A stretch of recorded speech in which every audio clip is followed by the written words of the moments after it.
تاسو سوال جواب کړو چې یاره او پازیټیو وینه راته پکار ده نو د عملګري هم راغلی دی تاسو ته وینه درکوي خو دا تاسو ته څه مسله ده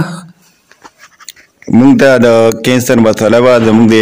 مرۍ کې چې کوم دی ګیلټیان یعنې د غوټې هغه شوي دي نو کینسر مسله به اوس چې کله زه 3 هفتې پس کورس له هغه ځم نو ما ته د وینې او د بلډ ضرورت وي ما ته د بلډ ضرورت و ما تاسو سره رابطه وکړه تاسو په واسطه باندې موږ ته هغه وینه هغه میلاو شوه نو زه یم چې هر یو مسلمان له دا پکار دی چې بل مسلمان ته د وینې ضرورت وي چې دی وله بر وخت هغه وینه ورکړي ځکه نبی الله جل شانه فرمایي ومن احیاها فکانما احیا الناس جمیعا چا چې یو انسان هغه بچ کو داسې چې لکه تمام جهان هغه د بچ کو د یو انسان زندگی بچ کېدل د سره تمام انسانیت هغه بچ کېدل دومره غټ ثواب دی بل حدیث مبارک کې راځي خیر الناس من ينفع الناس پتا ځکه غوره انسان هغه چې هغه نور خلکو ته نفع ورسي موږ تاسو چې کوم دی بل مسلمان د خیر ګړې دپاره منډې تړلې وهو د وینې ضرورت وي د پیسو ضرورت وي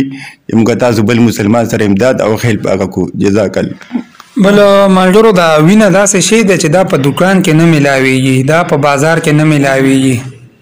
خو د هر کلي ځوان له دا پکار دی چې د وینې دا مسله چې کمین دي ته چې پته لګي چې یاره دا مریض دی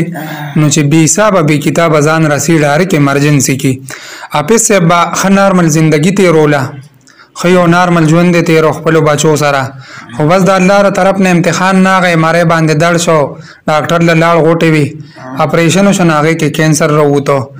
نو مونږ خو راغلي یو دله دا ملګری هم راغلی دی دته اوس او پازیټیو وینه به دا ملګري ورکړي ټیسټونه وشو